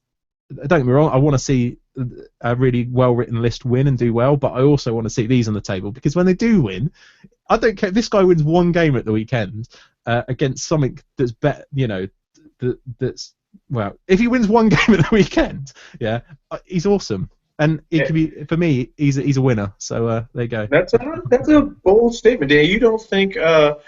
Let's take this matchup just because Poison is horrific. It's just a terrible matchup. Hane is very experienced with his list, but Brad did qualify for the Masters. And Trip Chimera, do you think with that high comp? Do you think there could be a variety of lists that he might do okay against? Yeah, I mean, I suppose. What kind of list is he looking Yeah. for? Yeah, possibly. I mean, I might be joking a little bit in terms of winning games, but especially if you won this game, that would be a turn up for the books, I think personally. And there might be people shouting at the screen now, going, "What are you on about? He's going to clearly wipe him up," but I just can't see it. But these kind of lists, I don't think, if we're looking at podiums and talking about pure what's the best thing, we would go to Jarrett's Empire when it's clearly a great list under the comp.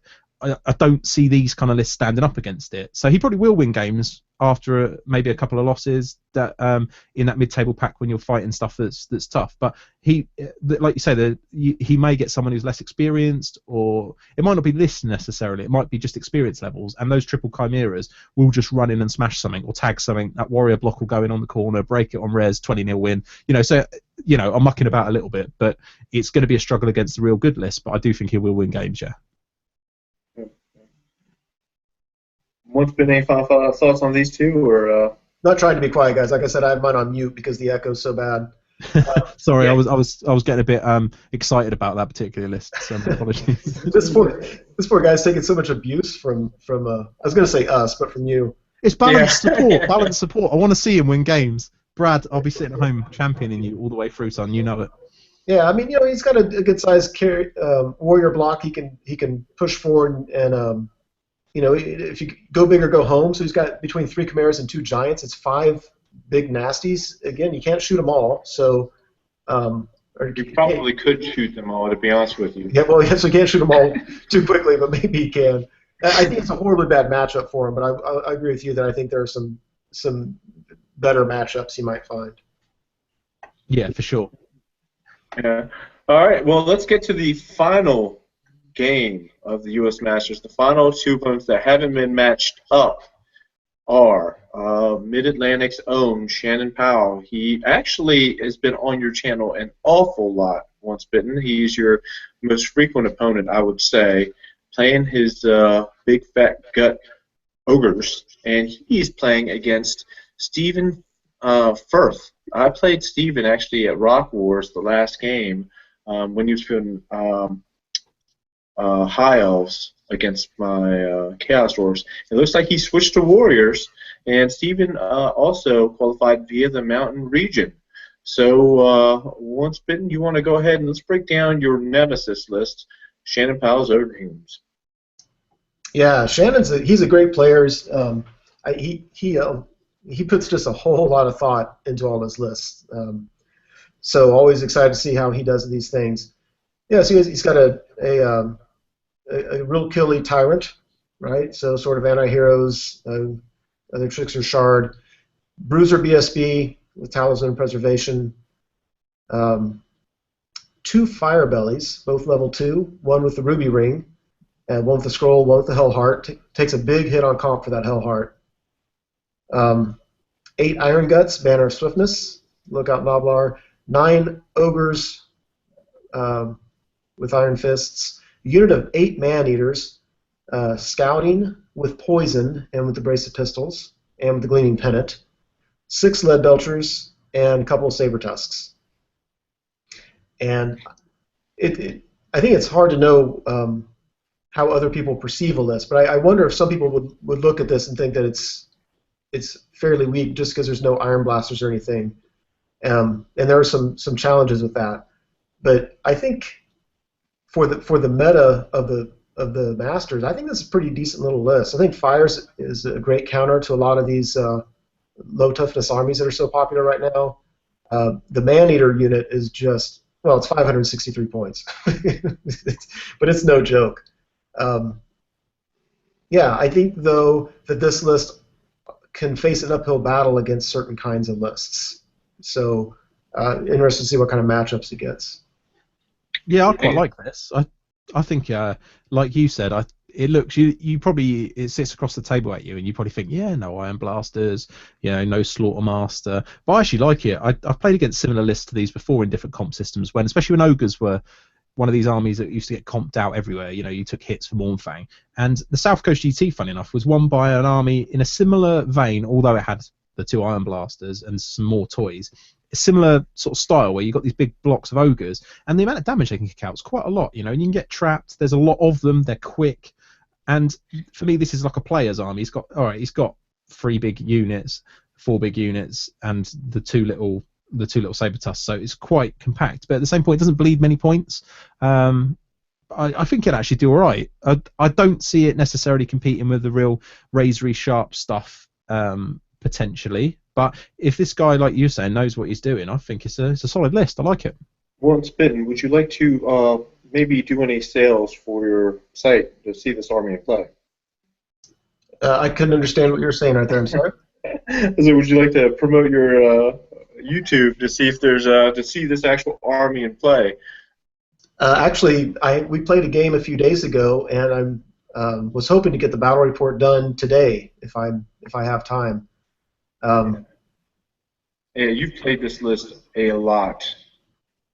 I've played similar lists to this quite a bit. Quite frankly, he's the most readily available opponent in the area. He lives just up the street from me, and he's good competition to go against. So I'm getting more and more confident playing against ogres just because I get so much experience against them. But yeah, certainly if you want to see this, look at my channel for games versus ogres, and it's going to be this guy or Lord Inquisitor. Both good people to watch. Okay, going into the next opponent, tell me if you've seen this list before, Dan. Run us through Warriors of Chaos. I did have a little chuckle after we went to town on Brad's list. So this one looks like a copy and paste of the last one, is it? Yeah, well, they're club mates. There's a little different comp variation. They both qualified in the mountain region, and like we'll see, and I'm sure like people see in the ETC and just different regional differences, different brainstorming, and maybe they're seeing things people don't. But Trip Chimeras, Double Giants. Let's go through the list again. Yeah, so it's similar sort of thing. Sorcerer Lord with metal on, this time on a demonic mount. Was the last one on the demonic mount flicking across, or was it a disc? No, demonic mount as well. So yeah, demonic mount on metal. So good lore for this kind of deal with no lookouts. Exalted Hero again, 3++ on the demonic mount battle standard. 3 Warhound units, 24 warriors with the banner of discipline. Zinch and shield. So I always like that unit. I know it's not very optimal, but when you're forced to take other stuff, I actually think it's does a lot more than people give it credit for and holds its points generally well. 5 Marauder Horse, 3 Chimeras again. You've got all 3 of them with flesh, 2 of them with breath weapons, and 2 Chaos Giants. So yeah, similar list. Similar thoughts. I'm not sure overall, just because it's quirky and there's elements of it that are good, but at 11.6 I just don't necessarily see it. And as you say, we're joking around because it's a bad matchup with the last one, but this will win some games, I'm sure, as the other one will, because of the fact that in some games that BSB plus the 3 Chimeras will run into something that somebody's let them charge. But I don't know. I don't know overall how it's going to do. Well, with no Iron Blasters, how do you think this matches up against the Ogre Kings? Do you know what? It might actually be quite good. In a way, it's one of those where but then I don't know, because you've got 2 fire bellies. What initiative of fire bellies? Is it 3? Something tells me it is, isn't it? I know they're ogres. I don't know. Probably 3. They're heroes. Yeah. Either way, if not, it's 2, and they're simul with the breath weapons in the units. The tyrants fighty. You've got a little bit of shooting in the lead belchers. I don't know. Honestly, don't know. It depends on where the characters are sitting in the ogre list. But the flyers are, they're potentially hard work, because they're going to combo charge somewhere if they don't die early. So it's definitely a better matchup. Stephen there's done well in compared to Brad in terms of being lucky on the matchup, because I think that's a better matchup for Stephen than it is for Brad by a long shot. I think this is probably about as good a matchup as you could hope for with this warrior list. Yeah.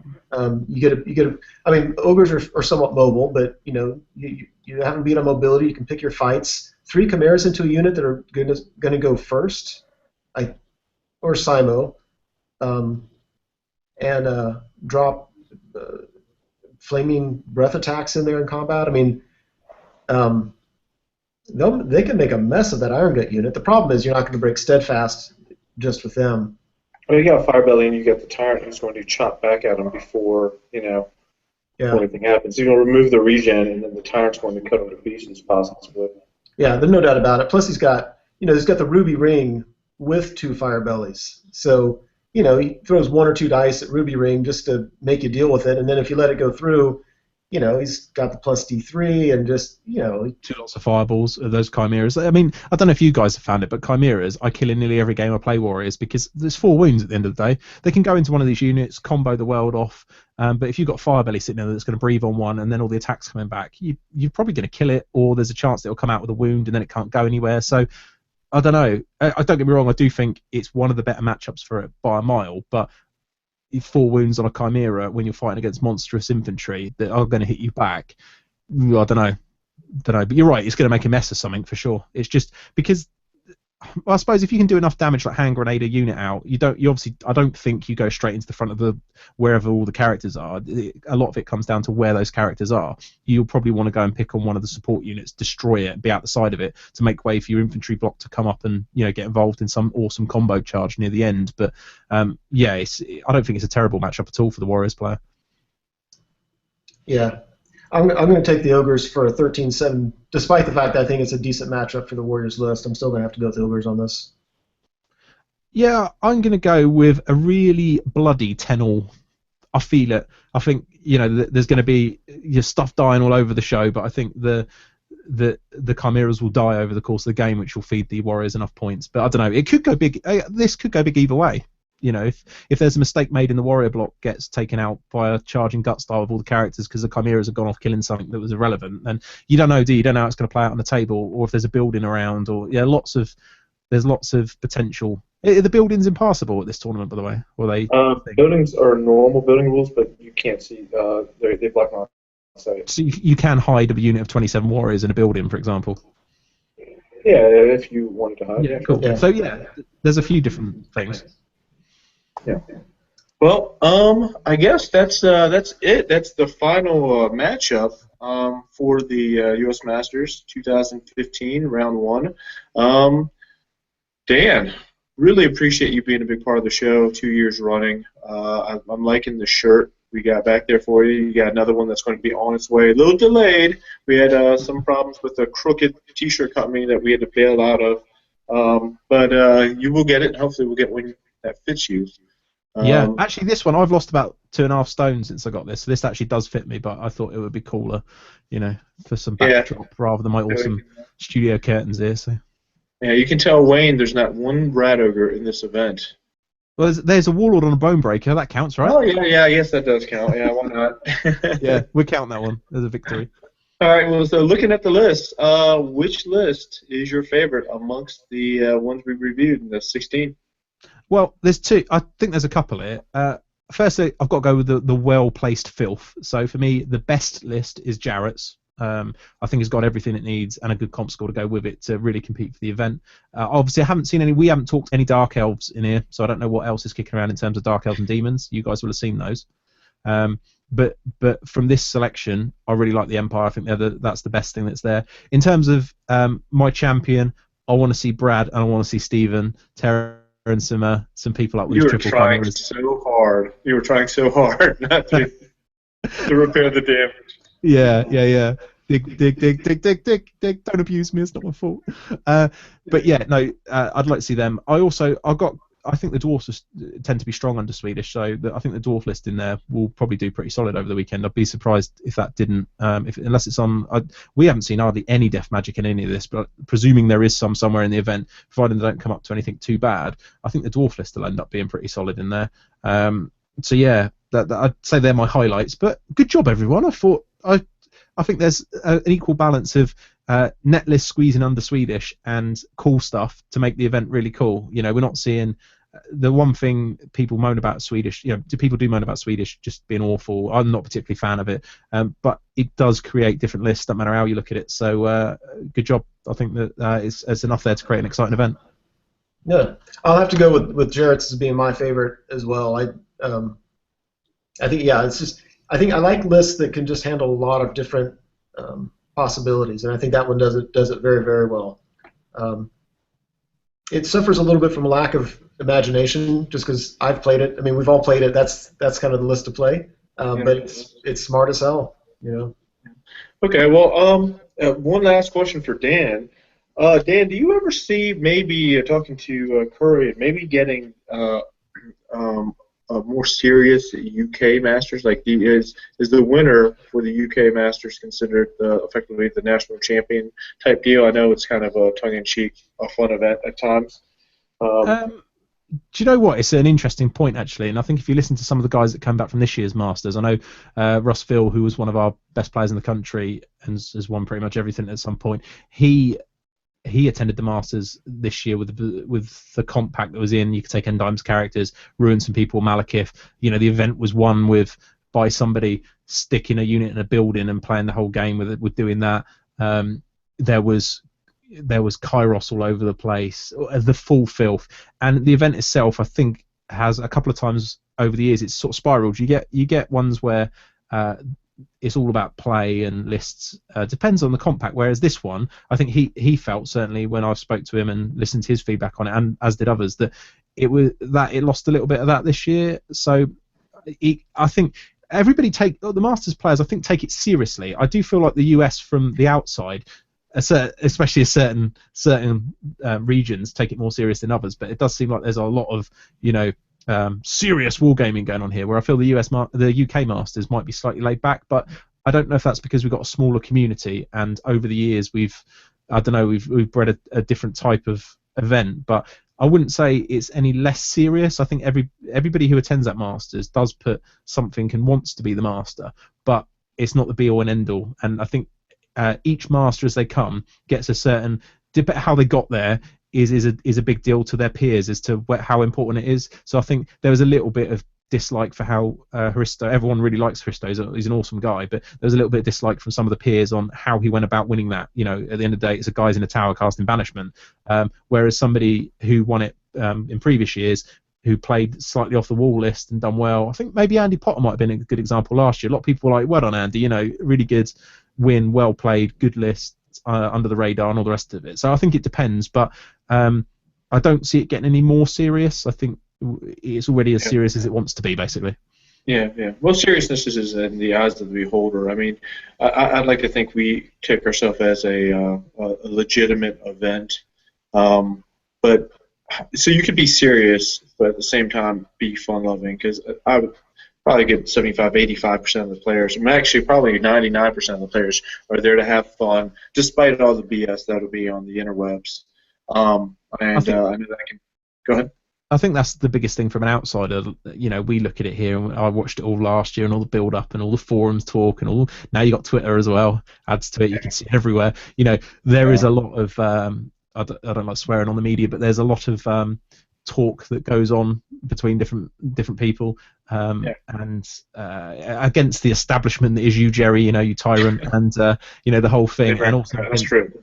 Yeah, and then against other regions and all the rest of it. And that, as an outsider, that disappoints me to a degree. I like it. I'll sit there with my popcorn, sitting there reading it with my tea at lunch. Oh, that burns! You know, it's that kind of thing that's good. But really, I don't think it adds a lot to the event from the players going. I think it just creates a little awkward air. But then we had all this last year, and I remember interviewing you for the show and seeing all the coverage and speaking to people, and everyone had a great time. So hopefully, I just hope that it's restricted as it was last year to some people giving it the large on the internet, really. And when it's all there, it's fine. And that's my hope for the event, is that you have another great event. You know, I actually think it's a lot better this year so far. I remember last year heading into it, there was just, for one, most players had never met each other. And it's easier to hate on somebody if you've never met them. My feeling this year is it's not nearly as bad going into it. So my expectation is that the culture of the tournament itself probably be even better than it was last year. Sure. Yeah. No. It's it all adds to the hype, doesn't it?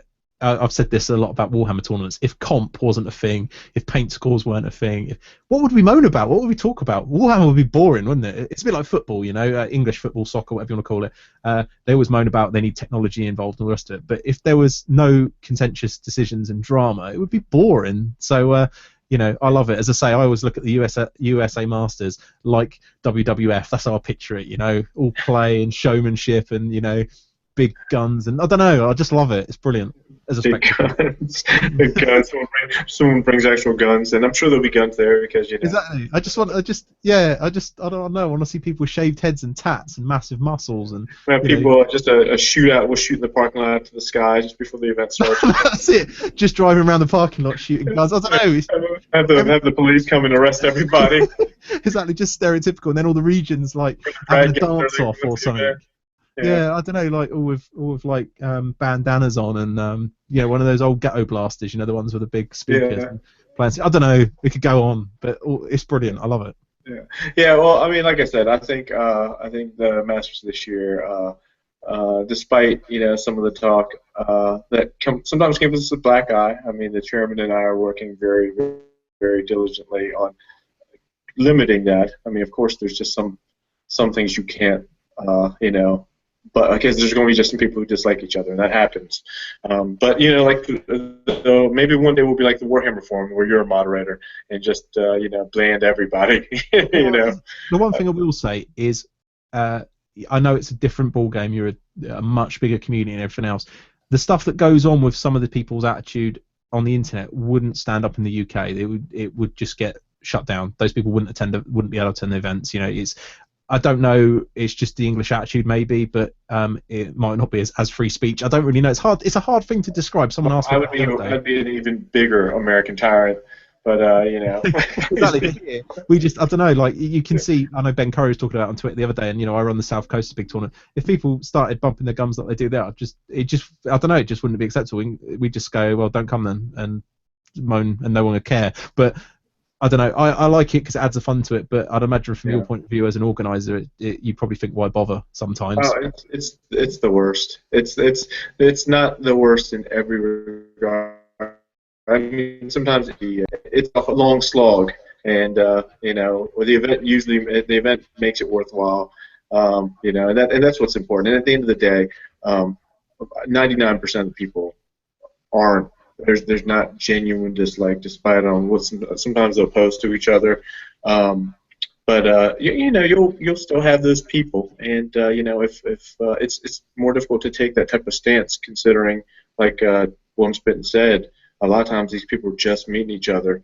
Now maybe in the next 3 or 4 or 5 years, obviously there's no room for vileness, and I hope we eliminate it. We kill them with kindness. That's what my goal has been. And I've taken as much flack for being the nice guy as I would have of being the dick. So maybe I should have just hit the band hammer early. I mean, there's no easy solution, I guess. But no. Unfortunately, there is. I know as a tournament organizer and putting yourself out there, things like the podcast and everything else. Over the years, I've certainly taken some stick for some things that made me question why I do it. But I think you got to believe that everybody at the end of it is going to have a good time, and it's a very small percentage of people that like to criticize and everything else, and that's the same with anything in any walk of life. So I'm sure you guys are going to have a fantastic event, and I'm looking forward to sitting in my armchair and watching all the drama unfold. Yeah, well, it's going to be great. Hopefully Brad will make a liar out of you and table Hayne. Now, Hayne, if you're watching, Team Brad, if you're watching, Hayne, there's absolutely no reason why you should ever lose this game. And we have to target all troll hate on Hayne if he drops this ball. You got a call for Warhammer retirement, surely? Yeah, of course. Yeah, I mean, because I'll be looking. Hopefully, I'm going to try to get my table right next to him, and then I'll get Larry on the table next to him on the other side. So much pressure. Across from him, so we're looking at him, and we'll just get some of the other big trolls, and we'll just be lining up. We'll surround him. That'll be good. I think we should let him off, though, if he gets final trans. If he puts all his characters in one unit and then gets final trans, there's no letting him off. Because then you get raid for final trans. How'd that happen? Yeah. Well, it's 36. We can let him off. We'll let him off. Yeah. Yeah. But yeah. No, it should be good. We're playing on Hayne. Yeah, just turn in the Lizardman card.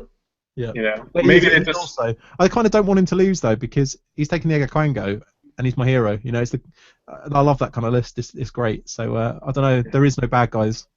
There are no bad guys. Yeah. Well, I agree. I guess we will be signing off. Any final thoughts? How can we get in touch with you, Dan? Of course, I should plug. It'd be rude not to me. Make sure you support the sponsors that have helped support the Masters. So Mercia Miniatures, big supporters of our show, and that's heelandhammer.com. That's a podcast. If you haven't heard of us before, we do a twice a month podcast on everything Warhammer, from hobbies to tournaments. We play a lot, and you need to check that out, really. And of course, if you want your goods, make sure you check out our sponsors, especially for UK-based firestormgames.co.uk. You can get involved with us direct. The best place is Twitter. I mean, it is the place, as we mentioned about the Masters being all the chat that's on there, but Twitter is a massive thing for Warhammer communities all over the world, especially the English-speaking part of it. And you can get hold of me direct at Heelandhammer on there. And you can also check us out, heelandhammer.com. You can check us out on YouTube, heelandhammer.com, Heelandhammer Video, /Heelandhammer Video, Instagram, instagram.com/Heelandhammer. I think that's about all the plugs, mate. So, yeah, there you go. Well, I'll keep it simple for the U.S. Masters. We are looking at T-minus 4 days before the first people start arriving, like myself on Thursday. It's at US_WFB_Masters on Twitter. Hopefully we'll get this Facebook page up and running, because that's just something else that fell by the wayside. And once bitten, any final words from you, or are you just eager to finally get this over with?